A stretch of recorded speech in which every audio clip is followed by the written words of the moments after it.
جی السلام علیکم. Once again Ramzan is here so preparation for Ramzan. آج ہماری محفل ہے اور علی بھائی اس پروگرام کو گائیڈ کر رہے ہیں. ان تعذبهم فإنهم عبادك اپنے بھرم سے ہم حلقوں کا پلڑا بھاری بناتے یہ ہیں. اللہ تعالیٰ نے اپنے خزانوں کی جو کثرت کے جتنے بھی الفاظ ہو سکتے ہیں نا کسی بھی لٹریچر میں کثرت کا لفظ ڈیفائن کرنے کی جتنی گہرائی ہو سکتی ہے نبی کریم صلی اللہ علیہ وسلم کو اللہ تعالیٰ نے اپنے انعامات کی کثرت عطا فرما دی. ایسا شخص جس نے اپنی زندگی میں رمضان کو پایا اور اس نے اللہ سے مغفرت حاصل نہ کی تو ایسا شخص پھر ہلاک ہو جائے.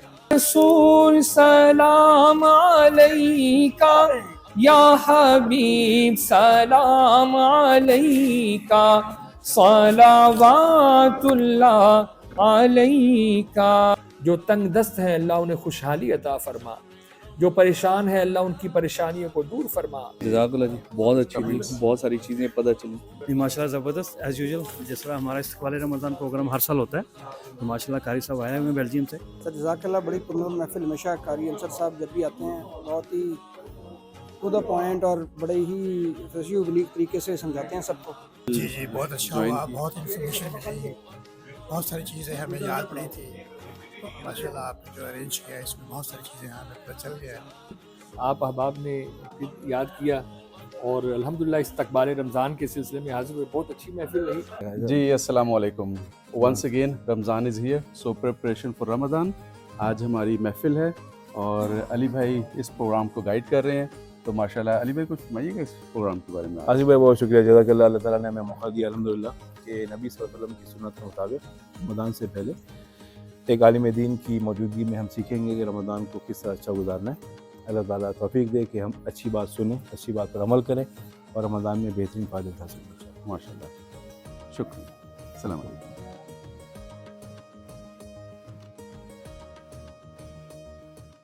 ما أمرتني به أن اعبدوا الله ربي وربكم وكنت عليهم شهيدا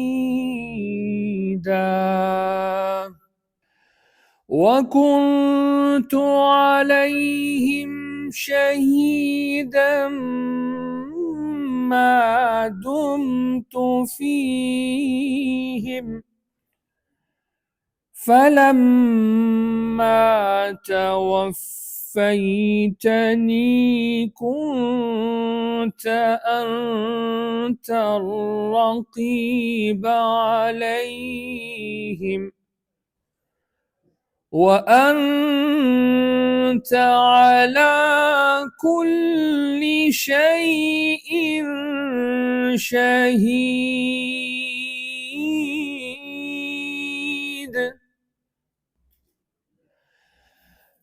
إن تعذبهم فإنهم عبادك وإن تغفر لهم فإنك أنت العزيز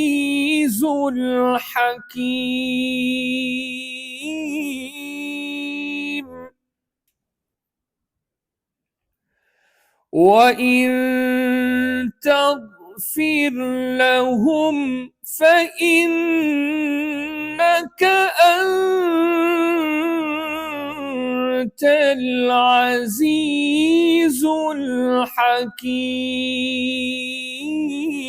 الحكيم. قال الله هذا يوم ينفع الصادقين صدقهم. قال الله هذا يوم ينفع ينفع الصادقين صدقهم لهم جنات تجري من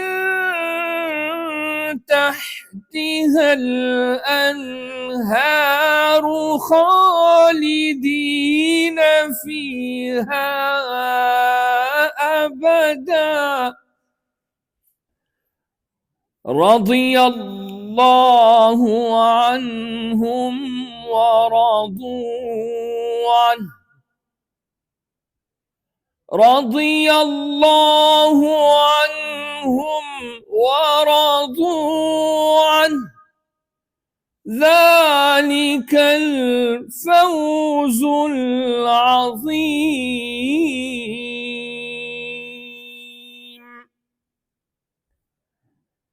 لله ملك السماوات والأرض وما فيهن وهو على كل شيء قدير صدق الله العظيم.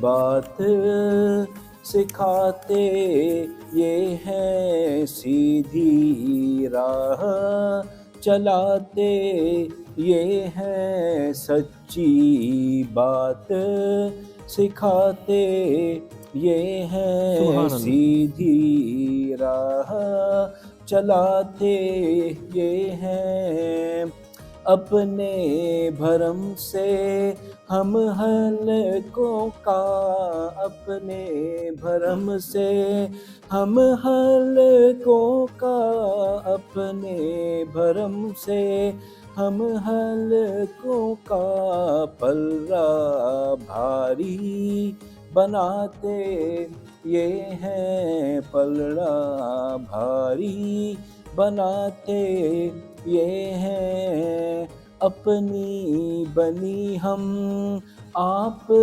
بگاڑے، اپنی بنی ہم آپ بگاڑے، اپنی بنی ہم آپ بگاڑے، کون بنائے بناتے یہ ہیں، کون بنائے بناتے یہ ہیں، لاکھ بلائیں کروڑوں دشمن، لاکھ بلائیں کروڑوں دشمن، لاکھ بلائیں کروڑوں دشمن، کون بچائے بچاتے یہ ہیں، کون بچائے بچاتے یہ ہیں۔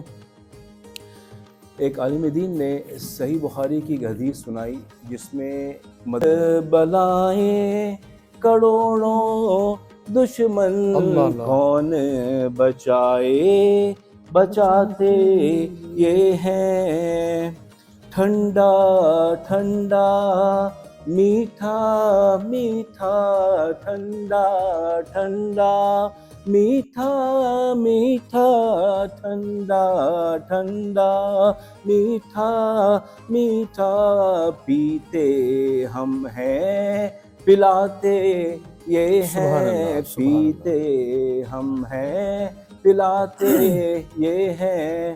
ہم سب اللہ کی بارگاہ میں دعا کرتے ہیں انشاءاللہ یہ وقت آئے کہ جب ہم سب لوگ پریشانی کے عالم میں ویسے ہی ہوں قیامت کے دن، اور پیاس سے ہماری زبانیں باہر نکلی ہوئی ہوں، اور حوض کوثر میں انشاءاللہ نبی صلی اللہ علیہ وسلم ہمیں بھی دعوت دیں اور ہمیں بھی اپنے ہاتھوں سے پانی پلائیں جس سے ہم اپنی جزا پائیں اور بہتری پائیں۔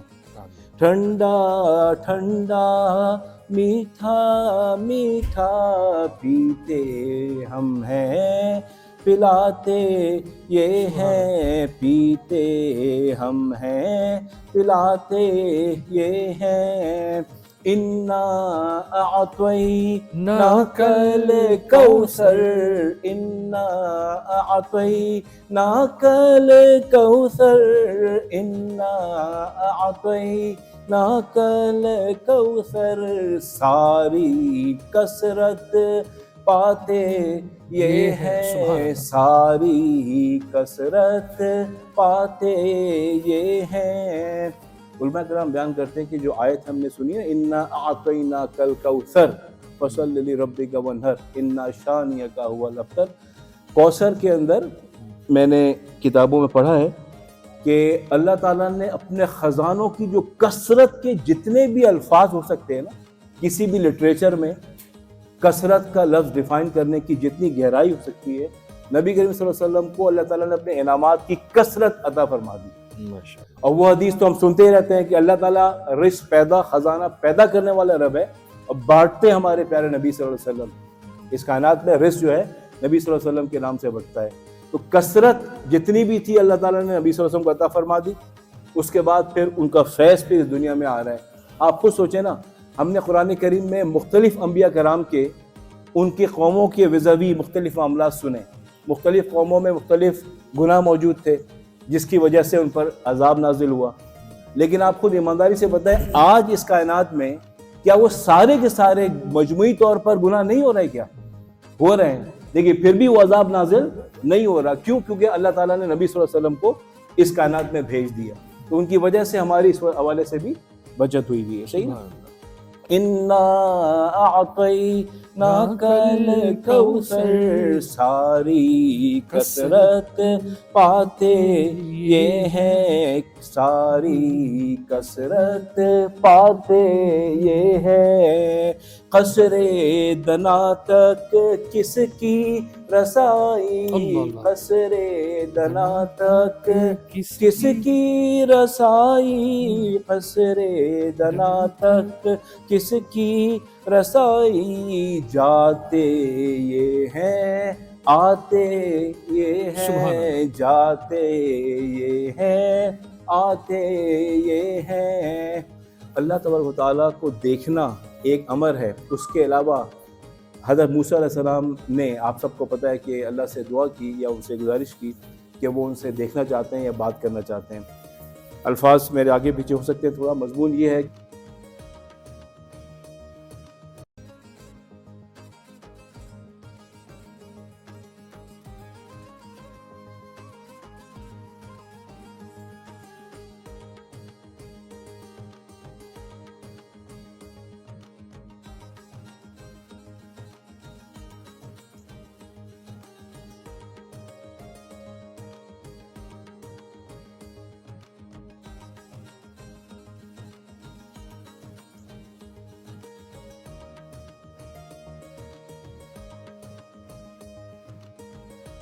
الحمد للہ نحمده ونستعینه ونستغفره ونؤمن به ونتوکل علیہ ونعوذ باللہ من شرور انفسنا ومن سیئات اعمالنا، من يهده اللہ فلا مضل له ومن يضلله فلا هادي له، ونشهد أن لا إله إلا الله وحده لا شريك له، ونشهد أن سيدنا ومولانا محمدا عبده ورسوله، أما بعد، فقد قال الله تبارك وتعالى في الكلام الحكيم: اعوذ باللہ من الشیطان الرجیم، یا ایہا الذین آمنوا کتب علیکم الصیام کما کتب علی الذین من قبلکم لعلکم تتقون۔ وقال اللہ عز وجل: والذین کفروا لهم نار جہنم لا يقضى عليهم فيموتوا ولا يخفف عنهم من عذابها كذلك نجزي كل كفور وهم يصطرخون فيها ربنا أخرجنا نعمل صالحا غير الذي كنا نعمل أولم نعمركم ما يتذكر فيه من تذكر وجاءكم النذير صدق الله العظيم وصدق رسوله النبي الكريم الأمين ونحن على ذلك لمن الشاهدين والشاكرين والحمد لله رب العالمین۔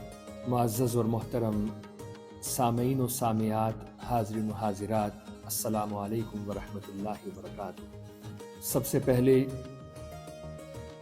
میں اللہ رب العزت کی بارگاہ میں شکر بجا لاتا ہوں کہ اس نے ہمیں ایک مرتبہ پھر لگزمبرگ کی اس خوبصورت مسجد میں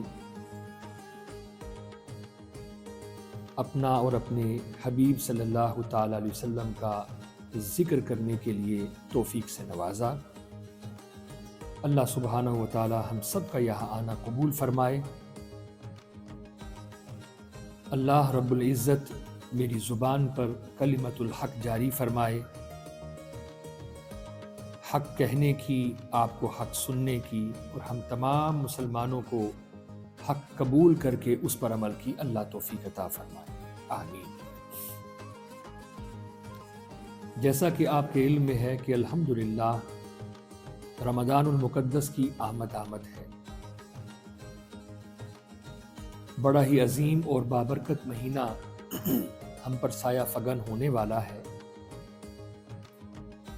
اس کی عظمتوں کا کیا کہنا کہ نبی رحمت صلی اللہ تعالی علیہ وسلم شعبان المعظم کے آخر میں باقاعدہ اجتماع فرماتے، جیسے ہم نے بھی اجتماع کیا ہوا ہے، صحابہ کرام کو اکٹھا فرماتے اور واعظ فرماتے، خطبہ دیتے، اور اس کا موضوع کیا ہوتا؟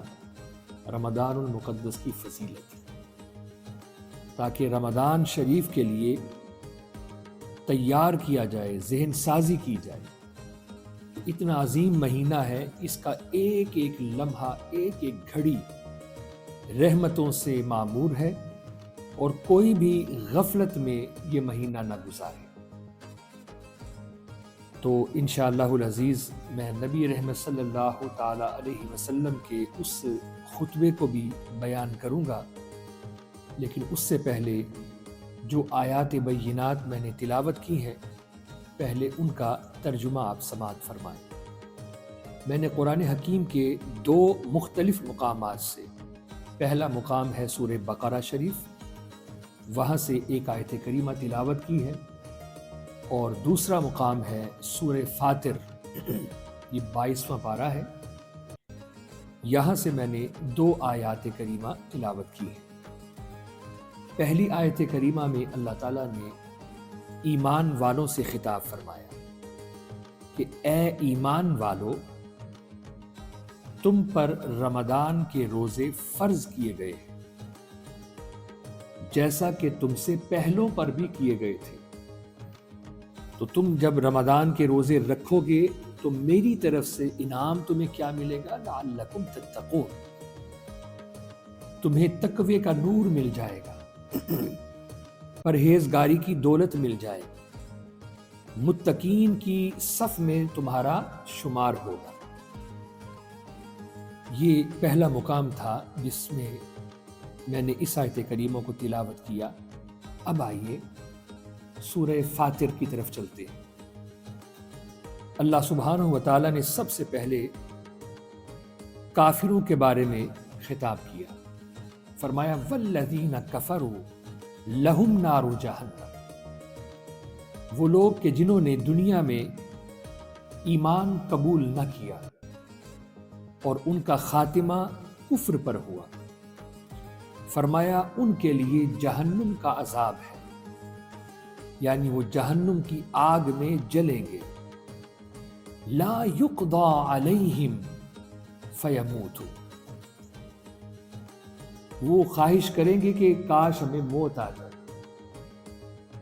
چونکہ سخت عذاب ہوگا۔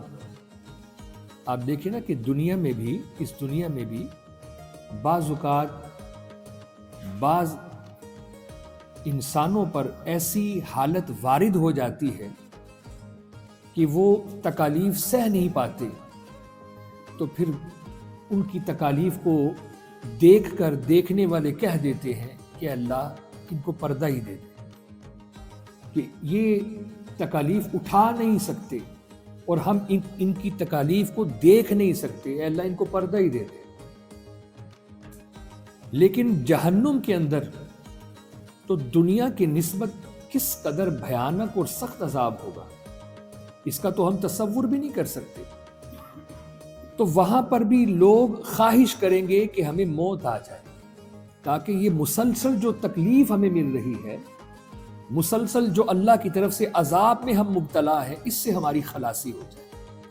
اب اللہ تعالیٰ نے ان کے احوال بیان کیے، لا یقضی علیہم فیموتوا، فرمایا اب ان کو موت بھی نہیں آئے گی، کیونکہ ایک حدیث مبارکہ کا خلاصہ یہ ہے کہ جب جنتی جنت میں چلے جائیں گے اور جہنمی جہنم میں چلے جائیں گے، تو حضرت اسرائیل علیہ السلام ایک مینڈھا لے کے آئیں گے، مینڈھا کالے رنگ کا، تو حکم ہوگا کہ اس کو ذبح کر دو، اس کو ذبح کر دو۔ اب حضرت اسرائیل علیہ السلام اس کو ذبح کر دیں، فرمایا جانتے ہو وہ مینڈھا کیا ہے؟ حضور آپ فرمائیے وہ کیا ہے؟ فرمایا وہ موت ہے، یعنی اس دن موت کو بھی موت آ جائے گی۔ اب وہ جو جنت میں ہوں گے ان کی تو خوشی کا کوئی ٹھکانہ نہیں ہوگا کہ اب تو ہم نے ہمیشہ ہمیشہ کے لیے جنت میں رہنا ہے، موت تو آنی نہیں، ہمیشہ کے لیے زندگی ہے۔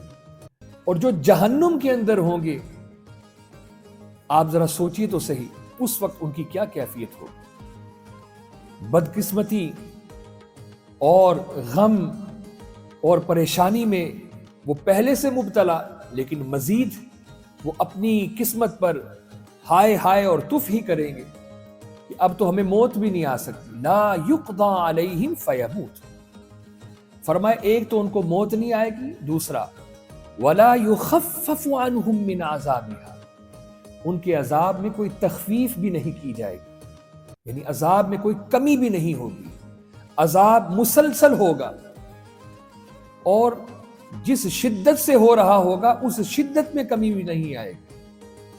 کذالک نجزی کل کفور، اب اللہ نے فرمایا کیوں ان کو یہ عذاب دیا؟ بسبب ان کے کفر کرنے کے، ناشکری کرنے کے، انہوں نے اللہ کی آیات کو جھٹلایا، اللہ کے رسولوں کی تکذیب کی، اس سبب اللہ نے فرمایا ان پر یہ عذاب وارد ہوگا۔ بعد پھر وہ لوگ جنہوں نے کلمہ تو پڑھا تھا لیکن زندگی غفلت میں گزار، اللہ سبحانہ و تعالیٰ نے ان کو ان کی زندگی میں کتنے موقع دیے، لیکن انہوں نے ہر موقع کو ضائع کیا۔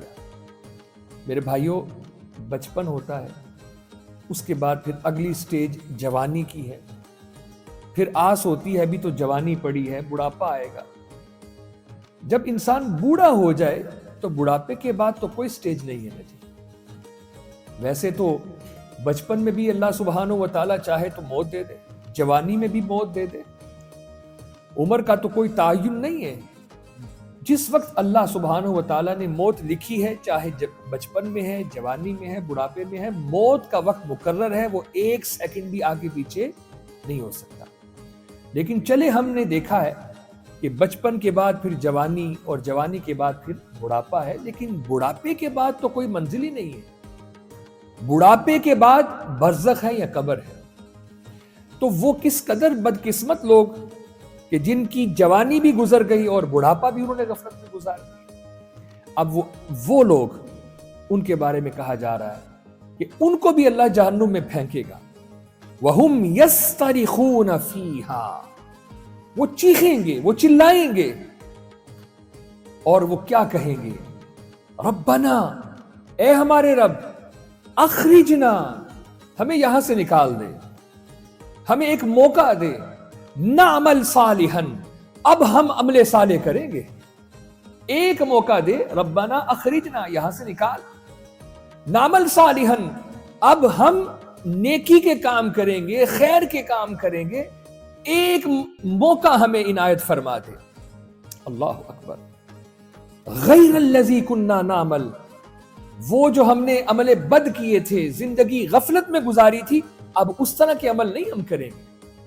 سنیے اللہ کا جواب آئے گا ان کو. اولم نعمرکم ما یتذکر فیہ من تذکر وجاءکم النذیر. اللہ فرمائے گا کیا میں نے تمہیں عمر نہیں دی تھی؟ کیا میں نے تمہیں زندگی نہیں دی تھی؟ دی تھی نا تمہیں زندگی, تمہیں ایک عمر دی تھی, 50 60 70 80 سال تم نے گزارے, اور کیا اس دوران تمہاری طرف میری نصیحت نہیں آئی تھی؟ اللہ اکبر. تم نے نصیحت کیوں نہیں پکڑی؟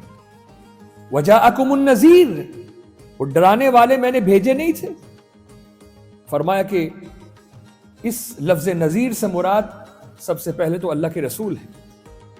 کیا رسول نہیں آئے؟ کیا نبی نہیں آئے؟ کیا انہوں نے ڈرایا نہیں تھا؟ کیا انہوں نے بتایا نہیں تھا کہ ایک دن آنا ہے جب اللہ کی بارگاہ میں پیش ہونا ہے, ایک ایک عمل کا حساب دینا ہے. وَمَن يَعْمَلْ مِثْقَالَ ذَرَّةٍ خَيْرًا يَرَهُ وَمَن يَعْمَلْ مِثْقَالَ ذَرَّةٍ شَرًّا يَرَهُ. ذرہ برابر بھی خیر کا کام کیا ہوگا وہ بھی تمہارے سامنے ہوگا, ذرہ برابر بھی شر کا کام کیا ہوگا اس دن وہ بھی تمہارے سامنے ہوگا. تو فرمایا کیا تمہاری طرف نذیر نہیں آئے تھے, رسول نہیں آئے تھے, نبی نہیں آئے تھے؟ کیا انہوں نے میرا پیغام سنایا نہیں تھا؟ کیا میری کتابیں تمہارے ہاتھوں میں نہیں تھی, تمہارے گھروں میں نہیں تھی؟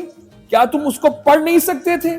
کیا ان کتابوں میں لکھا نہیں تھا کہ ایک وقت آنا ہے اور اللہ تعالیٰ نے حساب لینا ہے, اور یہ سارے احوال جو اس وقت تم پر وارد ہوئے ہیں اس کتاب میں لکھے ہوئے تھے, تم نے کیوں نصیحت نہیں پکڑی؟ اللہ اکبر کبیرہ. میرے معزز اور محترم سامعین کرام, میں نے یہ 2 آیات اس لیے پڑھی ہیں کہ دیکھیں زندگی کا کوئی بھروسہ نہیں ہے. اور میں تفسیر میں پڑھ رہا تھا کہ نذیر سے مراد یہ جو ہمارے بالوں میں سفیدی اتر آتی ہے نا, نذیر سے مراد یہ بھی ہے کہ جو انسان کے بالوں میں سفید بال آ جائیں تو یہ بھی ایک قسم کا میسج ہوتا ہے کہ بس بھئی اب تو تم بڑھاپے میں آ گئے ہو, اب اور منزل نہیں ہے, اب بھی ہوش پکڑ لو, اب بھی نصیحت پکڑ لو. اللہ اکبر. تو یہ رمضان شریف بالکل قریب ہے, اور اس ماہ مبارکہ کے اندر اللہ کے نبی نے فرمایا کہ اللہ سبحانہ و تعالی رحمت کے دروازے کھول دیتا ہے, جنت کے دروازوں کو کھول دیا جاتا ہے, اور جہنم کے دروازوں کو بند کر دیا جاتا ہے, شیاطین کو بند کر دیا جاتا ہے. اللہ کی رحمت تو صدائیں لگاتی ہے کوئی مغفرت کا طالب کہ میں اس کو معاف کر دوں, ہے اپنی بخشش کا چاہنے والا کہ میں اس کو معاف کر دوں. فرمایا کہ اس کے پہلے دن 10 دن اللہ نے رحمت کے لیے خاص کر دی. اللہ اکبر. اس سے بڑھ کر اور اللہ کی کرم نوازی کیا ہوگی؟ ہر شخص یہ چاہتا ہے کہ اس کو اللہ کی رحمت مل جائے, اللہ کی رحمت مل جائے. فرمایا یہ 10 دن میں نے رحمت کے لیے خاص کر دی. کون یہ نہیں چاہتا کہ اس کی مغفرت ہو جائے, اللہ اس کے گناہوں کو معاف کر دے؟ فرمایا اس کے درمیان والے 10 دن میں نے مغفرت کے لیے خاص کر دی. کون یہ نہیں چاہتا کہ اللہ تعالیٰ اس کو جہنم سے آزادی دے دے؟ فرمایا اس کے آخری 10 دن میں نے جہنم سے آزادی کے لیے خاص کر دیے. تو اے میرے بھائیوں اور عفت ماں بہنوں, اللہ کا یہ پیغام ہم سر کے کانوں سے نہیں بلکہ دل کے کانوں سے سنیں. اور نبی کریم صلی اللہ تعالی علیہ وسلم کی ایک بڑی معروف حدیث جو ہمیں جھنجھوڑتی ہے, عبرت دلاتی ہے, اور کاش کہ ہم عبرت پکڑ لیں. اللہ کے نبی صلی اللہ تعالی علیہ وسلم منبر سے نیچے تشریف لا رہے ہیں, پہلی سیڑھی پر قدم رکھا تو آپ نے فرمایا آمین. دوسری سیڑھی پر قدم رکھا, فرمایا آمین. تیسری پر قدم رکھا, فرمایا آمین. صحابہ کرام رضوان اللہ تعالی علیہم اجمعین نے پوچھا یا رسول اللہ صلی اللہ علیہ وسلم 3 مرتبہ آپ نے آمین فرمایا ہے، کیا وجہ ہے اس کی؟ آپ نے فرمایا ابھی جبریل آئے تھے جو فرشتوں کے سردار ہیں، انہوں نے کہا یا رسول اللہ صلی اللہ علیہ وسلم، ایسا شخص جس نے اپنی زندگی میں رمضان کو پایا اور اس نے اللہ سے مغفرت حاصل نہ کی تو ایسا شخص پھر ہلاک ہو جائے، ایسا شخص ہلاک ہو جائے۔ اور حضور نے کہا آمین۔ ذرا آپ ان لفظوں کی حساسیت کو محسوس کریں کہ فرشتوں کا سردار یہ کہہ رہا ہے کہ جس شخص نے رمضان پایا لیکن اس نے غفلت میں یہ رمضان گزار دیا، ایسا شخص تو پھر ہلاک ہو جائے۔ اور آمین کہنے والے کون ہیں؟ نبیوں کے سردار۔ آمین کہنے والے وہ ہیں جن کے بارے میں اللہ فرماتا ہے وما ينطق عن الهوى ان هو الا وحی یوحی، کہ ان کی زبان سے حق ہی نکلتا ہے، سچ ہی نکلتا ہے۔ تو کیا یہ الفاظ اللہ نے قبول نہیں کیا ہوں گے جو رمضان کو غفلت میں گزارتے ہیں؟ اور پھر فرمایا کہ ایسا شخص بھی ہلاک ہو جائے جس کے سامنے اے اللہ کے نبی آپ کا نام لیا جائے اور وہ آپ پر درود نہ پڑے۔ اس لیے جب بھی حضور کا نام نامی آئے تو کہا کریں صلی اللہ علیہ وسلم۔ پھر فرمایا ایسا شخص بھی ہلاک ہو جائے جس نے اپنے والدین دونوں کو بڑھاپے میں پایا یا دونوں میں سے کسی ایک کو پایا اور ان کی خدمت کر کے اللہ کی جنت حاصل نہ کی، ایسا شخص بھی ہلاک ہو جائے۔ اللہ کے نبی نے آمین فرمایا۔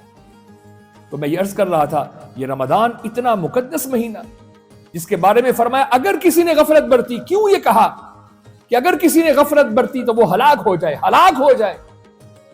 اس لیے کہ یہ اللہ کی طرف سے بہت بڑا تحفہ ہے۔ میرے بھائیوں، آپ میں سے کوئی کسی کو تحفہ دے اور آپ کے تحفے کو وہ اٹھا کے نیچے پھینک دے تو آپ کے دل میں اس کی کیا قدر ہوگی؟ کیا دل چاہے گا آپ کا کہ آئندہ کے بعد میں نے اس سے کلام نہیں کرنا، میرے تحفے کی یہ عزت کی ہے، یہ قدر کی ہے؟ تو یہ تحفہ ہے اللہ کی طرف سے آپ کے لیے رمضان، اور جس نے اللہ کے اس تحفے کی قدر نہ کی تو فرمایا اس کے لیے پھر ہلاکت لازمی ہے۔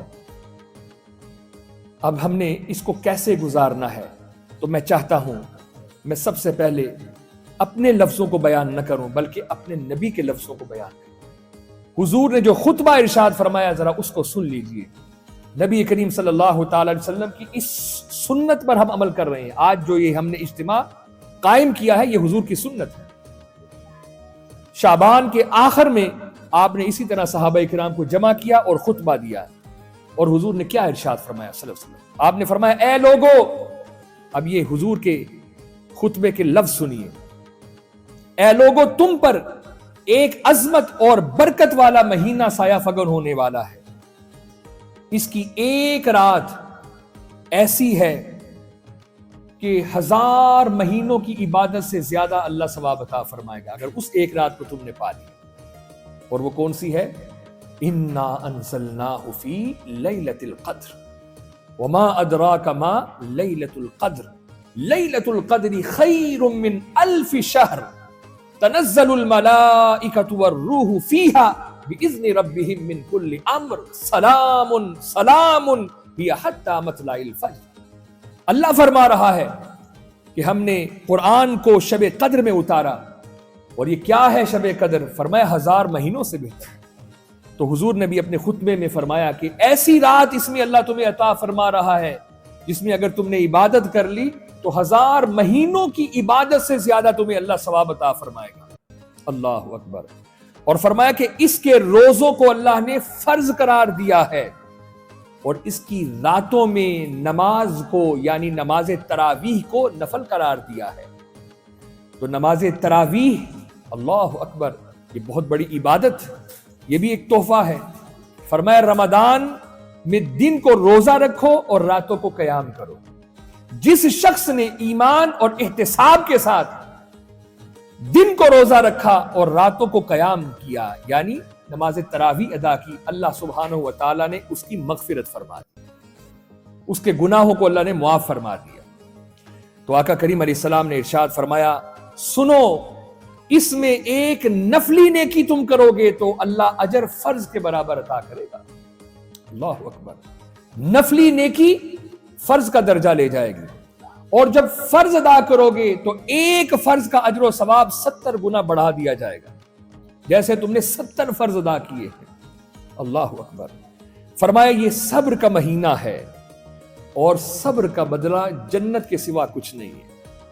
یعنی جس نے روزہ رکھا، صبر کیا نا، اس نے اپنی خواہشات نفسانی سے وہ باز رہا، بھوک پیاس کو اس نے برداشت کیا، اپنے آپ کو روکے رکھا، تو فرمایا چونکہ اس نے میری رضا کے لیے صبر کیا ہے اور صبر کا بدلہ صرف جنت ہی ہے. اللہ اکبر، کتنی بڑی خوشخبری ہے. فرمایا یہ ہمدردی کا مہینہ ہے، اس میں مومن کے رزق کو بڑھا دیا جاتا ہے.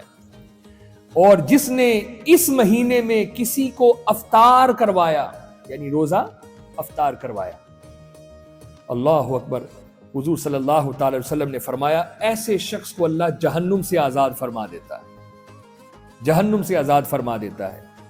جب بعض صحابہ بیٹھے ہوئے تھے، انہوں نے عرض کی یا رسول اللہ صلی اللہ علیہ وسلم، ہم میں بہت سارے ایسے ہیں جو اتنی استطاعت نہیں رکھتے کہ وہ کسی کو کھانا کھلا دیں. یعنی غریب صحابہ تھے نا، جو فقراء صحابہ، تو انہوں نے کہا حضور ہم میں تو اتنی استطاعت نہیں کہ کسی کو ہم افطاری کروا دیں. مطلب ان کا یہ تھا کہ ہم کھانا ان کو کھلا دیں. تو پھر اس کا مطلب ہے ہم اس اجر سے محروم رہے. تو نبی رحمت صلی اللہ تعالی وسلم نے فرمایا نہیں، محروم نہیں رہے.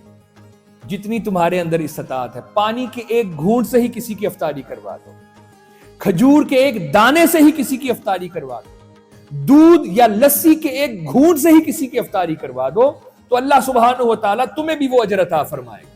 انما الاعمال بالنیات، عملوں کا دار و مدار نیت کے اوپر ہے. تمہاری جتنی استطاعت ہے تم اپنی استطاعت کے مطابق کرو، اللہ سبحانہ و تعالیٰ تمہیں اجر عطا فرمائے گا. اور پھر فرمایا جس نے کسی کا روزہ کھلوایا، یعنی افطاری کروائی، اس کو بھی اتنا ہی اجر ملے گا جتنا روزے دار کو اجر ملے گا، اور روزے دار کے اجر میں کوئی کمی نہیں ہوگی. اللہ اکبر. اور پھر حضور صلی اللہ علیہ وسلم نے فرمایا اس میں 3 عشرے ہیں، یعنی 10 دن عشرے ہیں.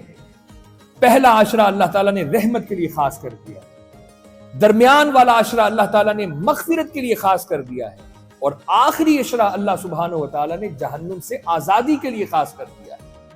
اور فرمایا کہ اس مہینے میں جو تمہارے خدام ہیں ان سے اچھا برتاؤ کرو اور ان سے کام کم لو، ان سے کم کام لو. تم ان سے بوجھ اٹھاؤ گے، اللہ آخرت میں تم سے بوجھ اٹھائے گا. اللہ اکبر. اور نبی کریم صلی اللہ علیہ وسلم نے ارشاد فرمایا کہ رمضان میں یہ 4 کام بہت زیادہ کرنا، یہ 4 کام بہت زیادہ کرنا. نمبر 1 فرمایا اللہ کی خوب وحدانیت کے ڈنکے بچانا، یعنی خوب اپنی زبان کو کلمہ طیبہ سے مطہر کرنا، ہر وقت کلمہ طیبہ کا ورد کرنا. اور دوسرا فرمایا خوب اللہ سے مغفرت طلب کرنا، استغفار کرنا. اور تیسرا فرمایا خوب اللہ سبحانہ و تعالی سے اس کی جنت کا سوال کرنا. اور چوتھا فرمایا خوب اللہ سبحانہ و تعالی سے جہنم سے آزادی کا پروانہ مانگنا. اس لیے نبی کریم صلی اللہ تعالی علیہ وسلم ام المومنین سیدہ طیبہ طاہرہ عائشہ صدیقہ رضی اللہ تعالی عنہا سے فرماتے کہ عائشہ رمضان میں تم یہ دعا پڑھا کرو. کون سی دعا؟ اللہم انک عفو کریم تحب العفو فاعف عنی. کہ اللہ تو بہت ہی عفو درگزر فرمانے والا ہے، تو بڑا ہی کریم ہے، اے اللہ مجھے بھی معاف فرما دے، میرے ساتھ بھی عفو درگزر والا معاملہ فرما. تو بڑا ہی کریم ہے اللہ، مجھے بھی معاف فرما دے. خوب یہ دعا کیا کرو. تو یہ حضور صلی اللہ تعالی علیہ وسلم نے اما عائشہ صدیقہ رضی اللہ تعالی عنہا کی نسبت سے یہ دعا ہمیں بھی سکھا دی. تو اس لیے زیادہ سے زیادہ اللہ کی بارگاہ میں یہ دعائیں مانگے. میرے معزز اور محترم سامعین کرام، میں کچھ مسائل کی طرف بھی آپ کی توجہ مبذول کروانا چاہوں گا. چونکہ رمضان المقدس سال کے بعد آتا ہے، وہ کون سی حالتیں ہیں جن میں انسان روزے کو چھوڑ سکتا ہے؟ روزہ چھوڑنے کے آزار، یعنی کون سے وہ عذر پائے جاتے ہیں جس سے انسان روزہ چھوڑ سکتا ہے، اللہ تعالیٰ نے معاف کر دیا ہے. نمبر 1، اگر کسی شخص نے سفر کرنا ہو